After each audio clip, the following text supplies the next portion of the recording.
The Proceedings of the Academy of the Dream Society by Michael Diamond. Chapter 15.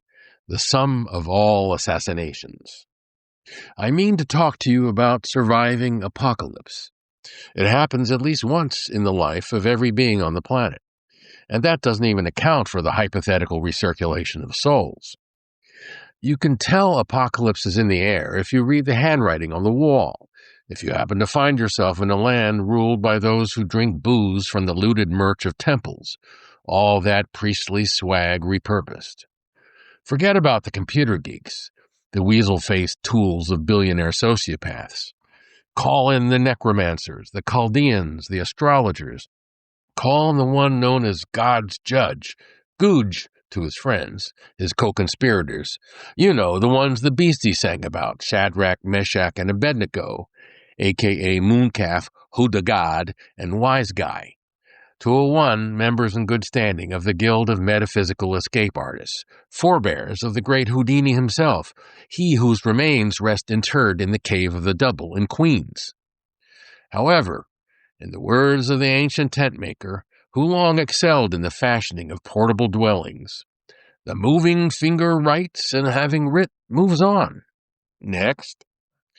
So it is that we are moved, willy-nilly, to speak on this most disastrous of subjects, most odious of objects, most intrusive of prepositions, most ill-starred of conjunctions. But speak we must, for the time and all its inevitability has come. You may ask, what business is it of yours that may survive apocalypse? An apt interrogation of the degradation at hand. If it is your business to repair things, you may be in luck. A whole lot of breaking going on, as was once opined by the sage known as the Killer. Or, if you happen to be possessed of the skill to engineer metaphysical transformations out of a paper bag, that too might likely come in hand. You got to work with whatever detritus is at hand, what flotsam is underfoot, whichever shard catches the eye, or what worm nibbles the ear, what bug gets under the skin. Capiche? It's all fair game. Keep a lid on crazy, though crazy is a reliable attendant of apocalypse. In some cases, crazy may be effected by various forms of inebriation, for example, the aforementioned and ever-popular booze, though it does have its detractors. Enough said. I hearken to the words of a fellow member of the Guild of Metaphysical Escape Artists. I shall call her Material Girl. She suggests potatoes. Yup. The humble potato, very flexible tuber, either as comestible, objet d'art, or child's toy. Very diverting. She also recommends the casting of stones. I may not have that exactly right. She might have intended something more along the lines of tracing and sizing and carving runes in stone, a Kabbalistic ritual. Perhaps in the service of raising up a golem. Or maybe she was making an oblique reference to writing from the vantage point of the one who is stoned, in line with the theme of inebriety. Yes, stoned writing, lithography, that's it. The last major piece of advice she proffers, and I cannot agree with her more, is steer clear of enslavement to machines, plain and simple. It's all in the sacred books, the tales of Paul Bunyan and his blue ox, of John Henry the steel-driving man, the Emperor's nightingale, and every robot mayhem scenario penned by the greatest prophets of the science fiction universe over the last 2 centuries. Sigh. Nobody believes that shit anymore. Too bad, really. Seems the dudes with the laptops and smartphones are drawing the inevitable conclusion, tracing the blueprint of the end of days, gripping the artificial hand that holds the pencil that's capped by the angel of death, the fatal gum arabica of the apocalypse. A burst of rain and fish fall from the sky. The birds in the midst of it seem happy, especially the lone pelican, as they land on the damp grass next door and consume the silvery bounty. They lift off and follow the living cloudburst as it moves on. In my own yard, I smile at the colorless, inflated human forms held aloft by guy wires extended from neighboring structures. In the dim light of the house at dawn, we awake from the same bed in sequence, wife, visiting daughter, me. Rather than go to the office, I tootle directly to the laboratory to get an experiment set up and going. It depends upon the supply of fresh water, of which there is none, so I use chocolate milk instead. It is unwieldy. 2 young boys smirk as they make off with a bit for themselves. The experiment will fail, and I will have some explaining to do with my boss back at the office. I have the impulse to call him and then think better of it. I trundle down the stairs to the cellar where a tiny window provides enough illumination that I can see to walk the circuit of old floor lamps and desk lamps, one adorned with what might be an original Tiffany shade, and pluck their chains to light up the alchemy. It gives the space a feeling of antique liveliness. I awaken. I see the dead man across the conference table. He is young and in the company of a woman I do not know, presumably his wife, Osiris, and his Isis. Let me tell you how I first met Ossie in a bastion of the Academy overlooking the shores of Lake Cayuga. He was rooming with my childhood pal, Snakeholder, and a weird little hacker from the island called Dent. Dent shut down the Long Island Railroad when he was 16. I had trekked from my bookish hideout on the shores of Lake Carnegie for a couple of getaways. Mostly I remember King Crimson, Giles, and Fripp, and long debates with Ossie about the non-existence of the mind, he being a die-hard materialist. Funny for a dead man. Years later, as a professor in the academy, a history and philosophy of psychology gig, he wrote a book that was in part about how the misguided hunting of the snark, aka the mind, led to the savagery of lobotomy, among other horrors. Interesting dude.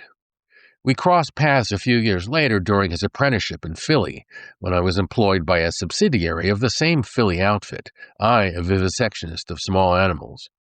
I may still be paying the karmic debt for that bit of fiendishness.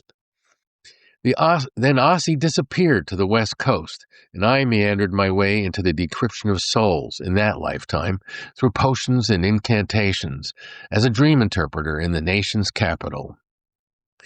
Several years on, one of Ossie's fellow travelers, a conciliary in the academy, found herself plopped on my couch. I mentioned to her by the by that I had been friends with Ossie, and she allowed us to how his rep was pretty solid in their crowd. A year or so after that revelation, she wanders in for a regular tune-up with a face that bore more than her usual ration of melancholy. She figures I must know that Ossie kicked. A cannonball struck me mid-chest. The funeral in the Bay Area was 4 months in the rearview mirror. But, as luck would have it, a memorial service for us East Coast types was about to happen in the city of brotherly love. I was there. It was in my favorite building on the Academy's campus, the Furness Fine Arts Library, an odd, Gilded-Age sandstone beauty, squat arches, Corinthian pillars, and stained glass messages peeking out from every corner. Named after the architect, Old Frank, pieces all over Philly. Home to Ossie's former department and publishing house for the official organ of their intergalactic fraternity, ISIS, and the annual compendium of abstracts, Osiris. Coincidence? Well, got me thinking about that pair of eternal lovers. Day 1 was a festschrift put on by the dead man's confreres, an egghead hoedown. I particularly remember the bit by the dude from Jersey who talked about the anthropology of head shrinking. Seems the ritual in every office, regardless of protestations about theory and whatnot, is basically the same. Every one of the various stripes of psycho Goombas channels the same cosmic form, but the living of it, where the rubber meets the road, walks after the mouth of the interpreter, just like our sages say about dreams. After all, life is but a dream. Then came the memorial of the following day. We all gathered in a spare wooden hall, decked out with collapsible chairs facing the slightly elevated platform at the front. The platform was backlit by 2 large ancient windows that gazed upon the building across the street. Isis paced back and forth between the improvised stage and the video camera at the rear, taping the remembered fragments of her deceased lover, virtual mummification, as offered up in words wrung from his friends. I sat in the same row as Snakeholder's parents and right next to Dent, the hacker turned prof as well, Snakeholder, now holed up in the hub, was snowed in and couldn't get a flight.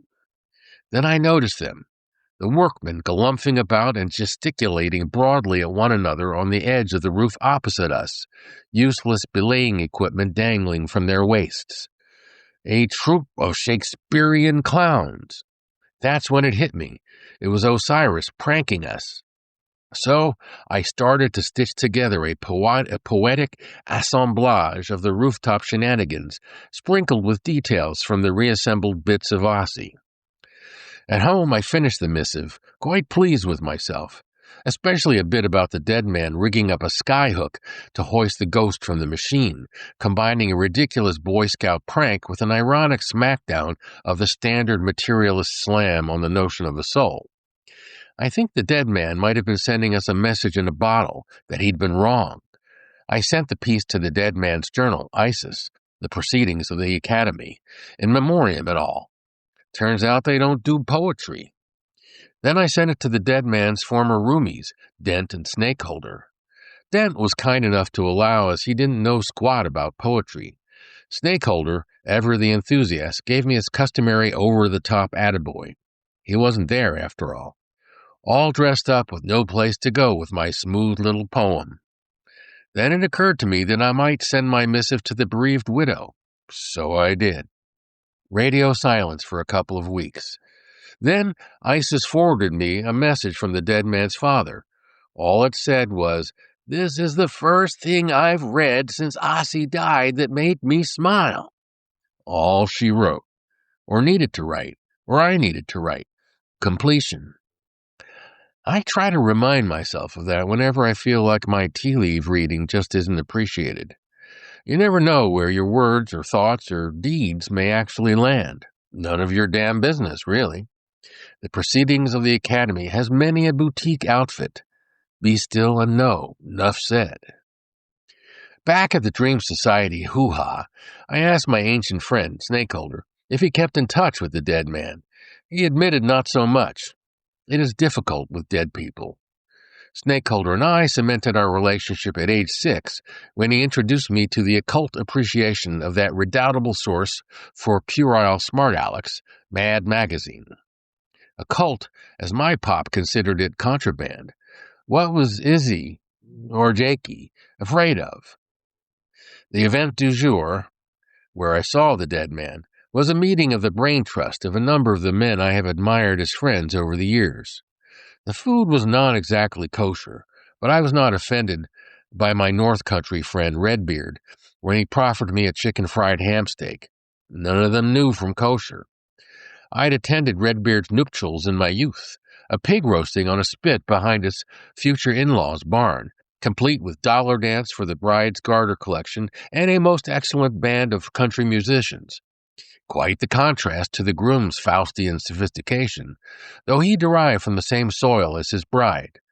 The two of them eventually came to settle in East Aurora, New York, where I had the pleasure of joining them for the nuptials of their daughter.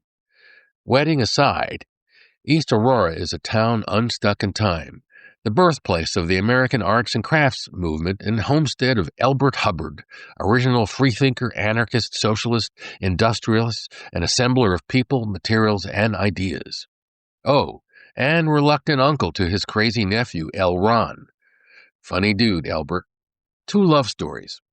One, that I read in a pamphlet in my hotel room at the Roycroft Inn, was of his publication of a scandalous Art Nouveau illumination of Solly Song, my all-time fave as far as biblical erotica goes. As a direct consequence of that publication, Elbert was convicted in January 1913 for violating postal laws on account of circulating quote-unquote obscene materials, according to the pamphlet in my hotel room.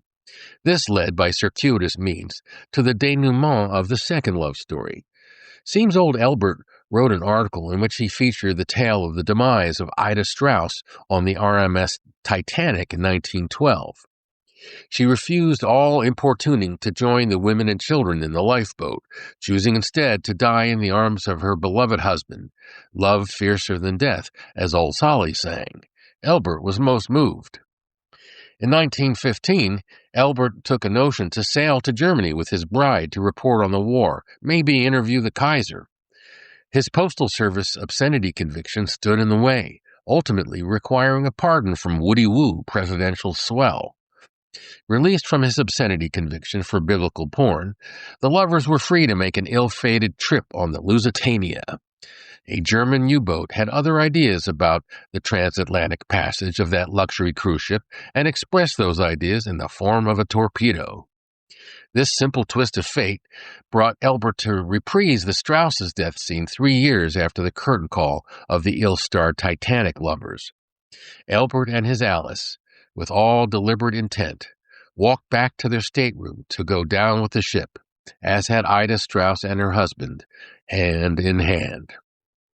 A funny postscript to Redbeard's daughter's East Aurora wedding. I got a phone call from my sister whilst I drove from the airport back home.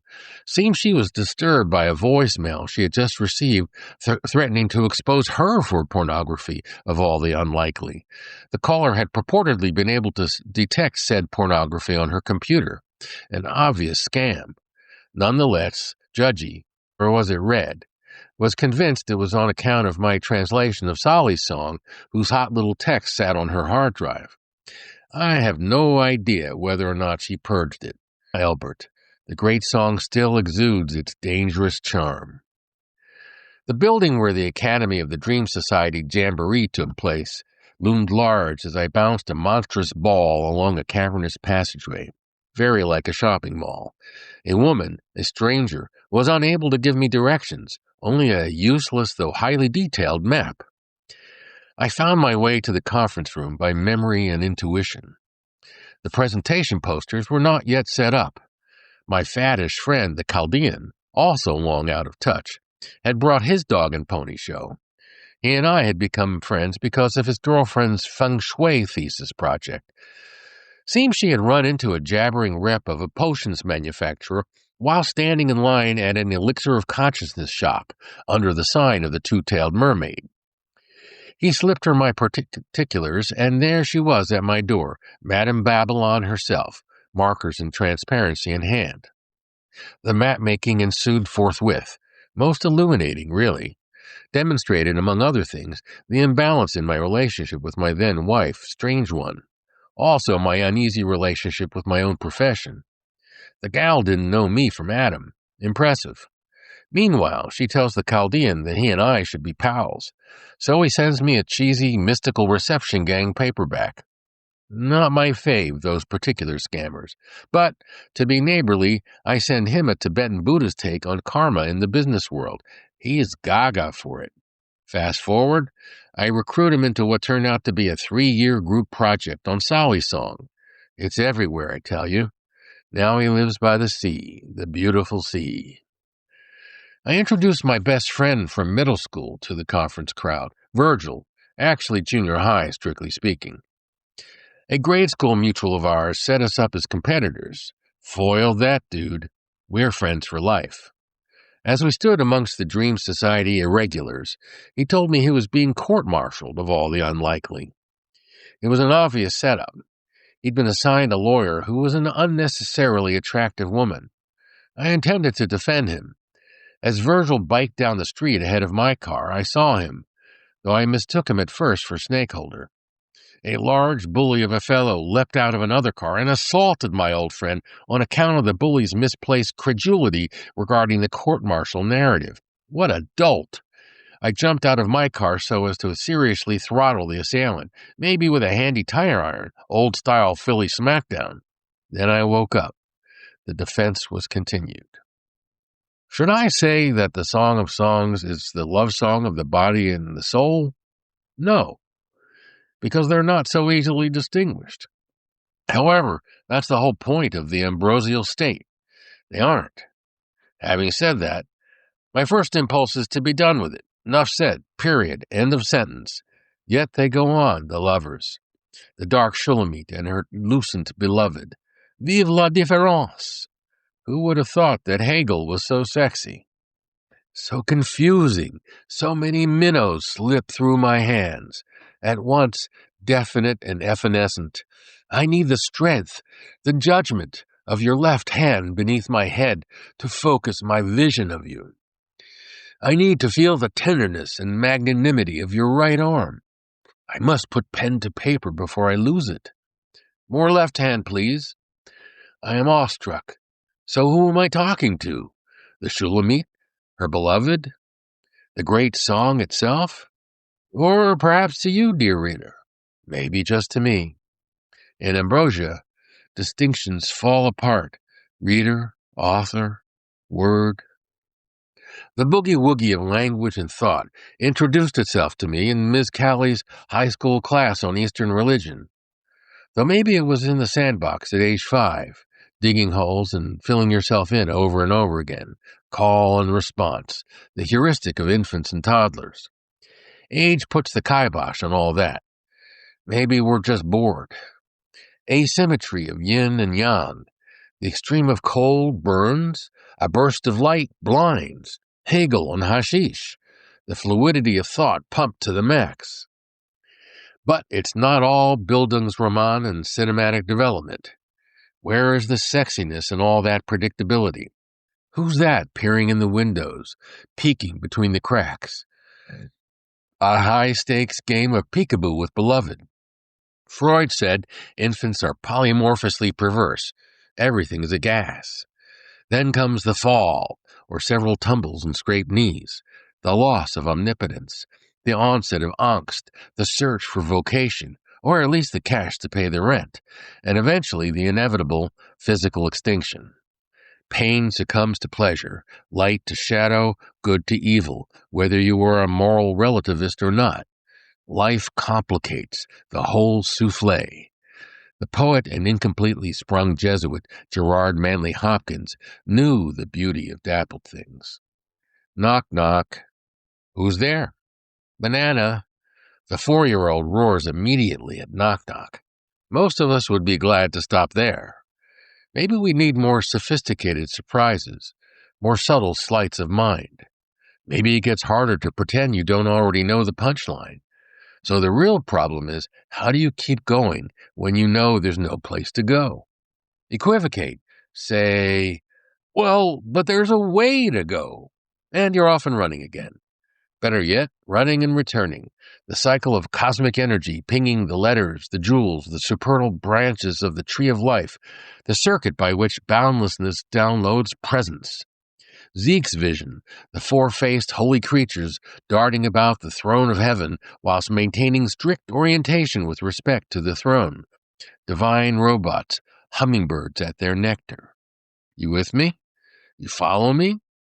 I hear the panting of the rugby player behind his mate, ready for the handoff, grunting a plaintive, "With you!" I guess the question I am asking myself is, why write anything?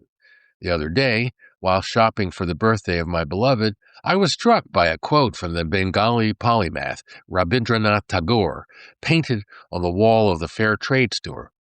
I slept and dreamt that life was joy.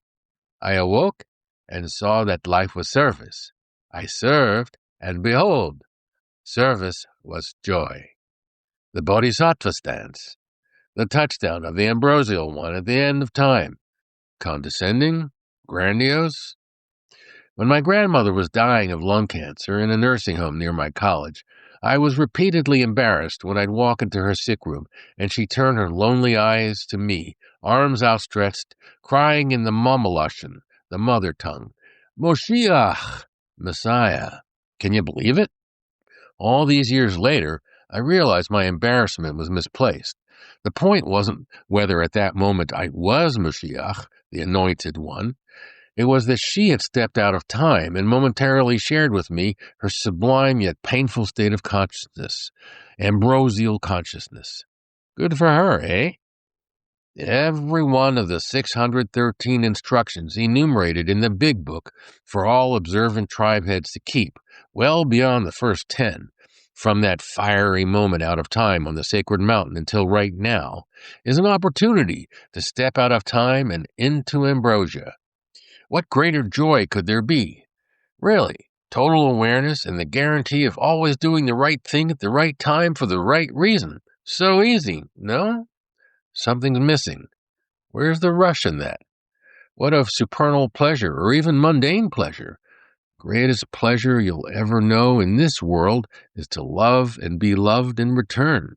Thus spake the Reverend Nat King Cole, the mouthpiece for that weird proto-hippie dude, Eden Abez. Look him up.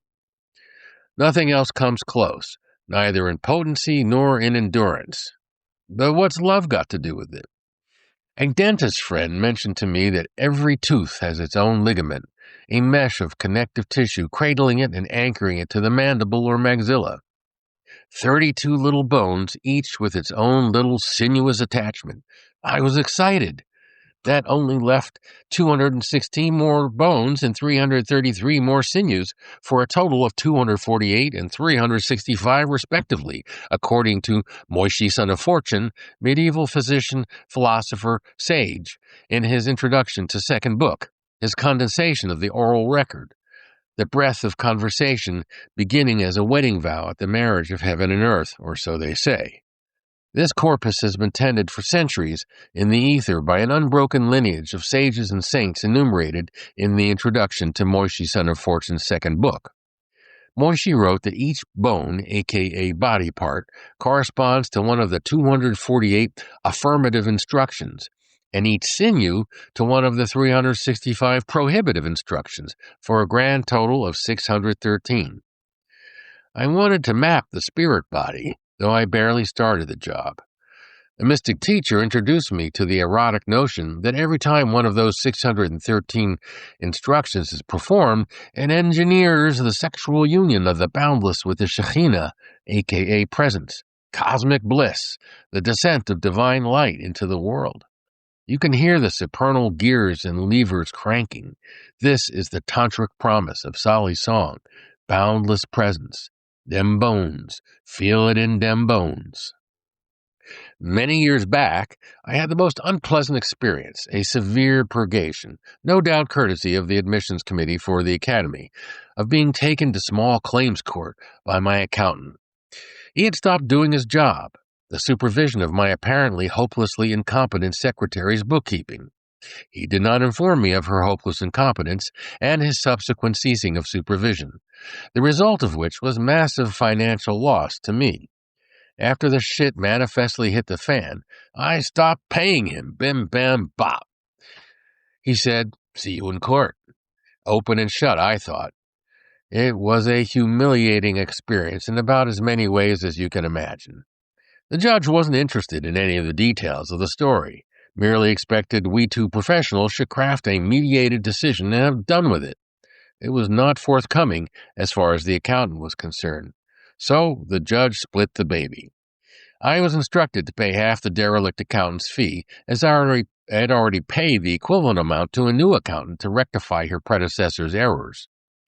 I came armed with a sense of self-righteous victimhood, and I left feeling frustrated, embarrassed, and defeated. The next day, I flagellated myself to the max, second-guessing my mojo in every consultation, donning sackcloth and pouring ashes over my head, right there in the sacred healing space of my own consulting room. That evening, I went to a scheduled massage appointment where I poured out my tale of woe to my shamanic massage therapist of many years, Royal Grace. She's a story in and of herself, another bounty of serendip. Early days with her, I caught my first glimpse of the song being handed to me by an ancient rep of the Academy of the Dream Society. Elijah's rockets shot out of my feet as I ascended those fiery heights. A secret door amidst a wall of books, a turbaned rabbi materializes, proffers me the open manuscript in his outstretched hands. Could be Sali's song. The other gobsmacker that comes to mind was the time I saw a giant letter Aleph, chief of the tribal runes, the ox, caressing my eyes. Behind it, I glimpsed a dance of smaller letters I could not make out. As I peered intently at them, the scene shifted of a sudden. Found myself staring up at a couple of rabbis staring down at me, studying me. I had become the frickin' skull on the scroll on the lectern. With that realization, another abrupt scene shift. This time, an enormous stone temple lined with towering columns. At the end of the chamber, a cosmic being sat upon a throne, dark, wavy beard jutting down from his chin. He leaned head on hand, elbow on the arm of the throne, with a look of distracted repose, as small objects made of light slowly arced out of his tilted head and floated off who knows where. It was years before I realized it. My first glimpse of Sandy, a.k.a. Sandalphon, the Protean one. That's royal grace for you. 90 minutes after my confession, Royal Grace Shamanic Masseuse Extraordinaire having pummeled my sinews, a flood of memories from adolescence arises in my mind. It was the summer prior to the Ghost Palace summer. We were 16.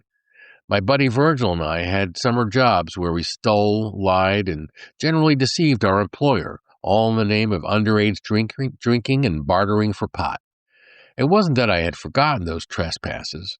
We deployed the usual exculpatory gambit, chalk it up to teenage hijinks, boys will be boys.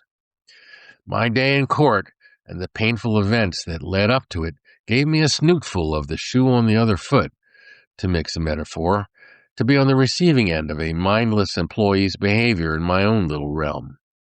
The interest accrued for that ancient unpaid karmic debt. I smiled, thought of Lama Geshe, the little Tibetan Lama whose drive down Highway 1 along the breathtaking California coast had him exulting every time he got a traffic ticket because he conceived that each ticket burned off that much more karma. Nice thought. What happened next is pretty frickin' weird. I hovered there, lying on the table for a bit longer. A ghostly replica of myself rose from the ground below the table. I felt it, saw it in my mind's eye. As it came into register with my body on the table, a charge rushed from head to toe. My heart's trap was sprung. I nearly wept for joy. A kind of teshuvah, as we say in the tribe, repentance, or more literally, return. I had somehow returned to my original unblemished state, and the part of me that had been lost returned itself to me. The web of my sinews was no longer deranged by that particular set of distortions, able to admit the lost part into its matrix. I was free to return as well to my life, imbued with a sense of gratitude for the grace I had received, no longer hating the accountant who had been a party to my grief. He was simply an instrument in my return, no doubt recruited by a Dream Society's SWAT team. I brought the check to his office without a hitch, though I did very precisely tell him what had happened as a result of his undisclosed dereliction of duty. He shrugged and remained unrepentant. Not my problem. A recipe for reassembly, sinew by sinew, bone by bone. When time stands still, when the ambrosial one arrives, souls reunite with their bodies. The sacred temple in the city called Vision of Peace, the receiver for the voice of the planet, rebuilds, and the dispersed tribe reassembles in the Holy Land, wherever that may be. The sabbatical of sabbaticals. This is the vision that is at the core of many a mystic way, ancient, medieval, and modern. And when, by the way, is the end of time? It is here. It is now. It is a non-local event that takes place in the heart. Sometimes it's catalyzed by others. Sometimes it even happens in sacred spaces we conjure in community. Just by jiggering our thoughts, our words, and our deeds in the right space, the right configuration. It is said that the soul of Moishi Levi ascended to the highest of the heavenly realms, hard by Ayin Sof herself. But when the news of the arrival of the ambrosial one reaches him, he will forsake all supernal glory for the incomparable joy of reunion with his own body on planet Earth. The fully lit being, jubilant of spirit, elects to return to ground level, assemble with his fellows in their earthly symmetry. In addition to the assembly of bodies with their respective souls, and of the shambles of the house of the holy, and of the dispersed tribe in the Holy Land, there is one more earth-shattering assembly that storytellers say will take place at the dawn of the ambrosial era. There is an extra-textual tale which purports that 6,000 years from the beginning of creation, as reckoned by the ancient holy calendar, the absolute deadline for the sabbatical millennium, all of the letters of the law, the big book, the holy writ, will tumble from the scroll. Then the letters will assemble themselves, changed utterly. The registrar calls us to chambers. Come, let's run. How do you upholster boundlessness? Or put it another way, how does the space vehicle land on Earth? Only in dream time, as our Aboriginal brothers in Australia tell us, a most ancient chapter of the Dream Society.